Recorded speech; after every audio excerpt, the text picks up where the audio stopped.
Hi, I'm Cliff Olson, Doctor of Audiology and founder of Applied Hearing Solutions in Phoenix, Arizona. And in this video, I'm sending a secret shopper into a Costco hearing center to see just how good they are at treating hearing loss with hearing aids.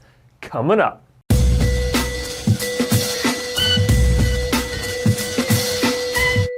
Costco is well known for offering their members good quality hearing aids at affordable prices. In fact, at this point, I've published numerous videos talking about the things that I love and don't love about Costco hearing aids. I've also posted multiple reviews of the Kirkland signature brand of hearing aids, of which I will link my most recent one in the description. But in this video, I want to focus more on the quality of care that Costco hearing centers provide their members by sending my assistant in as a secret shopper to a local Phoenix hearing center to evaluate their testing and fitting processes. Now, for the sake of full disclosure, I am an audiologist and I do own a clinic in the Phoenix area that dispenses hearing aids. So technically speaking, Costco is a competitor of mine. Now, I've been making these videos long enough to know that there will be some hearing care professionals out there who get mad at me if I say anything nice about Costco and their hearing aids. On the other hand, I know that there's some Costco fanboys out there who are also going to get mad at me if I say anything bad about Costco and their hearing aids. So I do expect a fair amount of criticism from both sides of the fence in the comment section below, which I totally welcome. Just know that I'm not intending to offend anybody. I always attempt to remain as unbiased in my videos as possible, but I am fully aware that there is some potential bias on my behalf anytime I'm giving my opinion on a particular hearing aid or a particular company that could be considered as a competitor of mine. So if this potential bias worries you, this is the perfect time for you to click off of this video.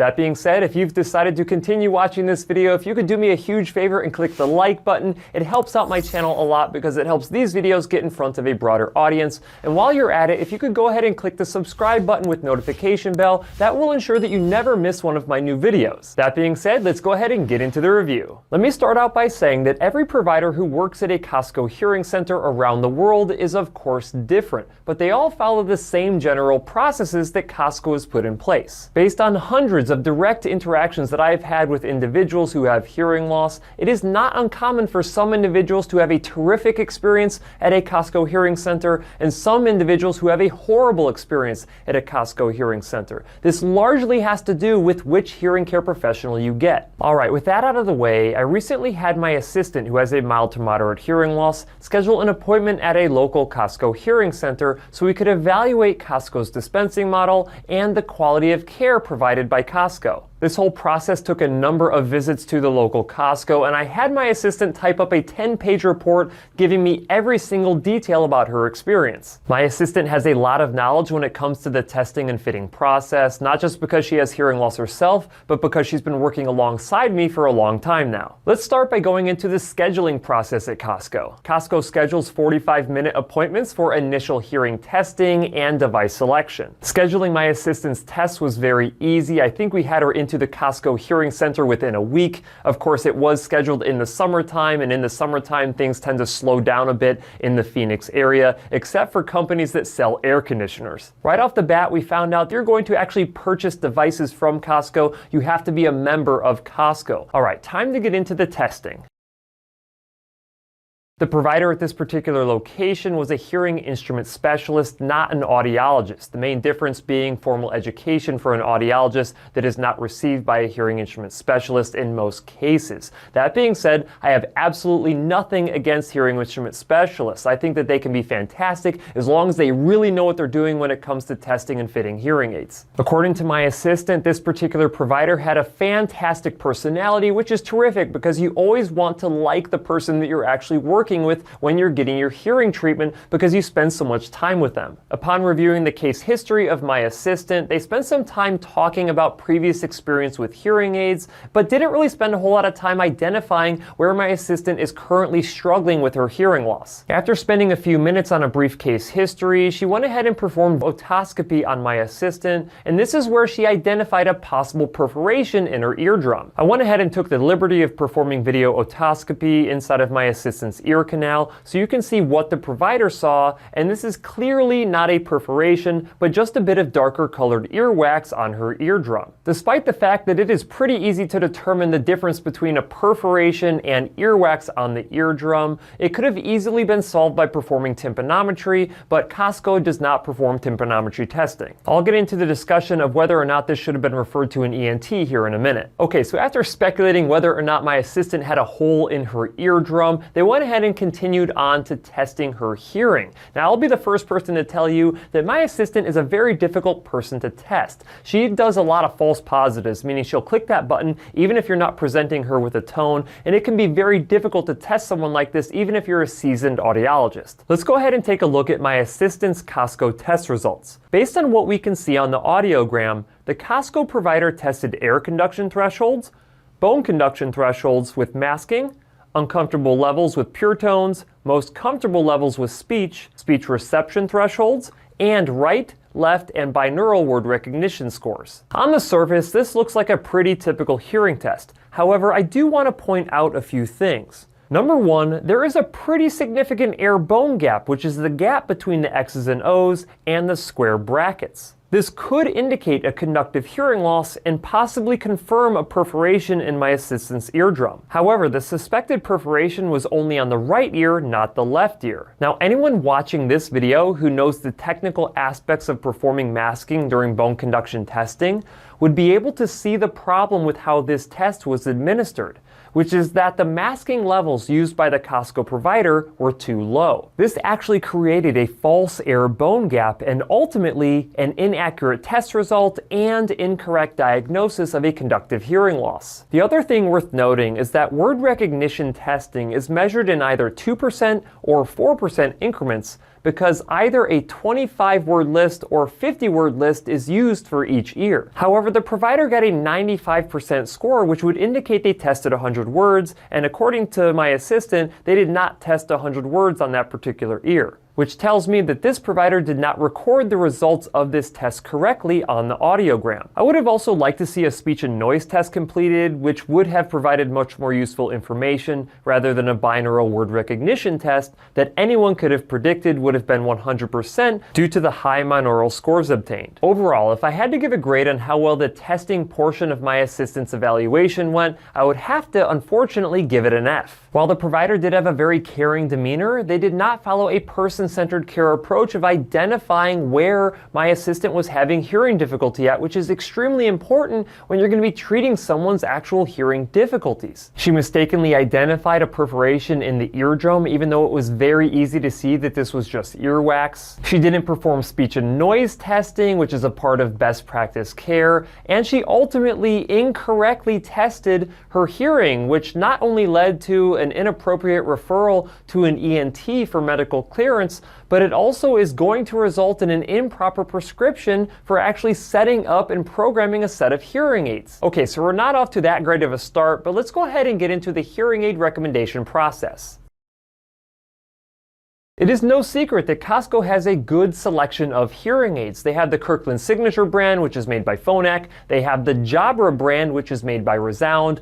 And they have the Philips brand, which is made by Oticon. Each one of these devices is good in their own way, but they each have unique features and options. And the most appropriate device should be carefully selected and recommended by a hearing care professional to a patient based on their specific wants and needs. However, according to my assistant, the provider just asked my assistant which hearing aid she thought that she wanted, and my assistant said, well, I guess the Kirkland Signature 10.0, and the provider was like, oh good, that's the one I was going to recommend for you anyway. No discussion of my assistant's wants and needs ever occurred, and the provider never even inquired as to why my assistant felt like the Kirkland Signature brand of hearing aid was most appropriate for her, and the entire recommendation process literally took less than 30 seconds. Now, is it possible that the Kirkland Signature hearing aid was the best hearing aid for my assistant? Well, possibly, but it's impossible to know without a proper inquiry. After selecting the Kirkland Signature hearing aid, the provider first fit a set of demo devices for my assistant to wear around the warehouse,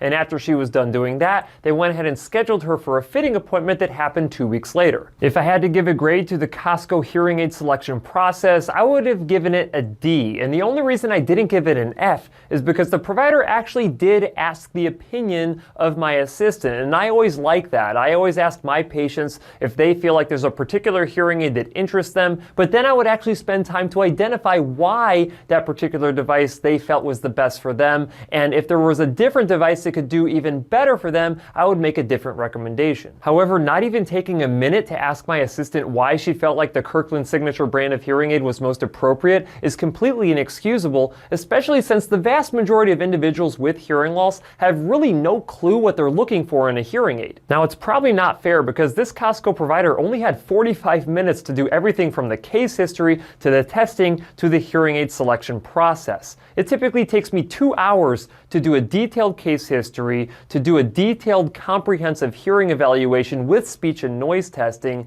and to perform a hearing aid evaluation to identify exactly which devices my patient should get. All right, let's move on and go ahead and get into the fitting process. According to my assistant, the hearing aid fitting process was somewhat of a mixed bag. Some of the areas were pretty rock solid, and some of the areas were definitely lacking. Right off the bat, the provider never performed a feedback management test. Now, this particular test is important because you don't want to actually get feedback or whistling from your hearing aids, but it's also really helpful to identify exactly the type of dome that you should be using to ensure that you can hit prescriptive targets without getting that whistling. The provider also left on the medium-sized receivers, which comes standard on the Kirkland Signature hearing aids, even though a standard size receiver would have been more appropriate for her level of hearing loss. Costco does require all of their hearing care providers to perform real ear measurement, which gets a huge thumbs up from me, but how well it's performed is definitely dependent on the expertise of the provider. According to my assistant, the Costco provider did a decent job of programming the Kirkland hearing aids to her prescriptive targets using real ear measurement. She even measured compression targets, which is something that not a lot of providers do. While the provider did not match her prescriptive targets perfectly when we verified the programming in our office, this was partially due to the fact that they reduced the amplification levels to an adaptation level of 80% of target. However, you do have to consider that the prescription that this provider was matching to was based on an inaccurate hearing test, which means that even if she matched the prescriptive targets perfectly, she's matching the wrong targets, which is obviously a major flub that can completely derail a successful hearing treatment. The provider also performed real ear measurement very close to one of the sound booth walls, and even though it is a sound booth that's supposed to cut down on reverberation, you can still get standing waves if you're too close to a physical object. Best practices also indicate that clinics should be performing test box measures to evaluate the diagnostics of new and repaired hearing aids to make sure that they are mechanically functioning properly right out of the box. Since my assistant is very knowledgeable about test box measures, she actually asked the Costco provider what that blue box was that was sitting on her desk. And you know what the Costco provider said? She said, "Oh, that's just the processor for the real ear measurement equipment," which it isn't. And the problem here is that either the provider was lying to my assistant or she had no clue what the test box was actually used for. Either way, this is completely unacceptable, and I suspect that diagnostics were never actually run on my assistant's hearing aids, meaning that this provider could have actually just fit my assistant with hearing aids that are not mechanically functioning properly. The rest of the 1-hour fitting appointment was spent reviewing the different components of the hearing aids and showing her how to insert, remove the hearing aids, and put them in the charger. And the weird thing that came out of this is that when reviewing the different components of the hearing aid, the provider actually identified the indicator light on the push button as being one of the microphones, which I find to be rather confusing. Now, to be fair, the Kirkland Signature 10.0 hearing aids that were actually being used during this fitting is a relatively new hearing aid for Costco, but the indicator light has been there with the previous Kirkland Signature brand of hearing aids, so maybe this provider was just new to Costco in general. Also, during the process of removing and inserting the hearing aids, my assistant never actually got the domes far enough inside of her ear canal, but yet the provider said that she had them in perfectly. Overall, I would give this fitting a grade of C-, because even though this provider did perform real ear measurement, which is very important during a hearing aid fitting, they did not perform any diagnostic test box measures to ensure the hearing aids were mechanically functioning properly before fitting them. She also did not perform a feedback management test, which is very helpful for identifying the proper dome to fit my assistant with. And then they did not program the hearing aids to the correct prescriptive targets, because remember, the hearing test was done inaccurately, which would result in inaccurate prescriptive targets. On top of that, they did not perform any validation outcome measures. They didn't start any validation outcome measures, which is going to make it very difficult to evaluate the subjective performance that my assistant is receiving with these hearing aids at the end of the fitting period. And to top it all off, there was inaccurate explanation of the components of the hearing aids and inaccurate explanation of how to insert the hearing aids properly. All right, moving on, let's discuss the fitting follow-up visits. This particular Costco recommends one follow-up visit 2 weeks after the initial fitting, and every 2 months having the patient drop off the hearing aids for them to get cleaned while they're shopping, presumably, and then having a retest every 2 years. The first fitting follow-up 2 weeks after the initial fitting was probably the best appointment that my assistant had with her Costco provider. The provider really listened to all of the concerns that my assistant had from an own voice perspective and a background noise perspective, and the provider made adjustments inside of the devices that seemed to fix those particular issues. Overall, I would give this 2-week follow-up a grade of an A-. Now, the reason I gave it a minus instead of a solid A is because I think this provider could have done a better job of explaining what adjustments that she was making to the devices and why, which helps to better equip a patient when they're going out into the real world and they know what adjustments were made. This way, they can actually provide more useful feedback at the next time they come back for a follow-up. Because significant changes were made, the provider also recommended that my assistant come back in another 2 weeks. The second follow-up visit is where things started to derail a little bit. So some of the adjustments that were made at the first follow-up visit did help, but it also introduced some other issues like some static artifact and some warbling perception of high-pitched sounds when in noisy environments like a restaurant or a car, which can indicate sometimes the overuse of digital features inside of a hearing aid. To counteract this, the provider used even more digital features to try to offset the adjustments that she made from the first visit, and this just seemed to make things worse. The provider then speculated that it could have been circuit noise from the hearing aid, which means the hearing aid had a high equivalent input noise.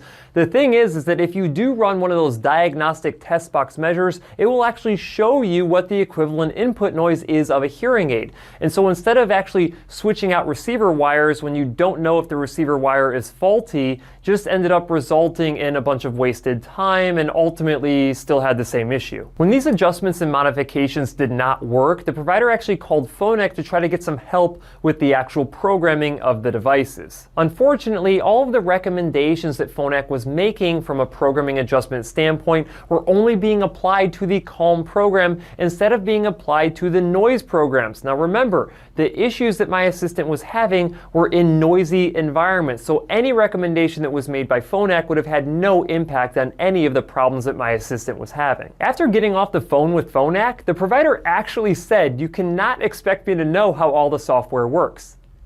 Yeah. After this appointment, the provider recommended that my assistant test out these different settings and to only call and schedule if she needed more help, but it was pretty apparent at this point that my assistant had exhausted all of this provider's capabilities. Overall, I would have to give this second follow-up a grade of F+, because the provider was definitely willing to still help and even admit when she did not know what she was doing and to actually call Phonak to get more assistance. But the sheer fact that she admitted that she felt that it was okay to not know how all of the software works is completely unacceptable. You know, we had a saying when I was in my Marine Corps Scout Sniper platoon, and that saying was, "A rifle is only deadly if the person shooting it knows exactly what they're doing." And this saying holds true when it comes to fitting hearing aids as well. Here are my final thoughts. Number 1. Costco has good hearing aids, but even the best hearing aids in the world are only good if the proper one is selected and programmed appropriately. In this particular case, the Costco provider's inability to optimize a Kirkland Signature hearing aid completely derailed the successful treatment of my assistant's hearing loss. Number 2, while real ear measurement is extremely important during a hearing aid fitting, it is only one component of best practice care. If you are not familiar with what best practices are, they are a comprehensive list of procedures that must be completed to optimize performance with hearing aids. Now, I do have a video explaining what best practices are that I will link in the description, and I also have a best practice checklist that I will link in the description as well. Without committing the time necessary to complete comprehensive best practices, then you are at a high risk of leaving a lot of benefit on the table, which in my eyes is completely unacceptable. Number 3, knowing what you're doing and exactly why you're doing it is extremely important when it comes to treating hearing loss. There is a big difference between someone who just has a job of fitting hearing aids who can follow a process and someone who's a professional at treating hearing loss who can use critical thinking. I suspect that this is largely the reason why this particular Costco provider was unable to identify the inappropriate level of masking, which ultimately resulted in an inaccurate audiogram, and why they were unable to make the proper adjustments based on my assistant's feedback. Treating hearing loss is a big responsibility and has huge implications on the quality of life of our patients, and striving for anything less than perfection is unacceptable. All that being said, key takeaway number 4 is that this is just one experience at Costco. Your experience might be significantly better, it might be significantly worse, or it might be exactly the same. It just depends on which provider you get. Treating hearing loss takes a lot of time, it takes a lot of counseling, it takes a lot of making adjustments here, making adjustments there, getting feedback, finding out what's important to patients, measuring all of this stuff, and it just takes a lot of time. And in order to get the cost of treatment down to the point where Costco has it right now, you have to cut out a lot of services. This makes it virtually impossible to provide comprehensive best practice care. I should also point out that my assistant really understands what comprehensive best practice care is. So when she walked into this particular Costco, she actually realized that she was not getting certain things that should have been done, whereas the average individual who is not familiar with best practices would walk into there and feel like the entire process was just totally fine. If my assistant did not know what comprehensive best practice care was, she probably would have went into the Costco experience with more of an open mind and just felt like that's the way that hearing treatment should go with hearing aids. But unfortunately, my expectation of quality and my assistant's expectation of quality are extremely high. The simple fact is, if you cannot afford to go to a private clinic to receive comprehensive best practice care, then you have to go somewhere, and I'd rather you go to Costco than just buy devices online, because at least Costco can give you in-person services. But you should never, and I mean never, settle for anything less than an excellent hearing aid experience, whether you go to Costco or whether you go somewhere else, no matter how much money you're gonna save. That's it for this video. If you have any questions, leave them in the comment section below. If you liked the video, please share it, and if you want to see other videos just like this one, go ahead and hit that subscribe button. Also, feel free to check out my website, drcliffaud.com.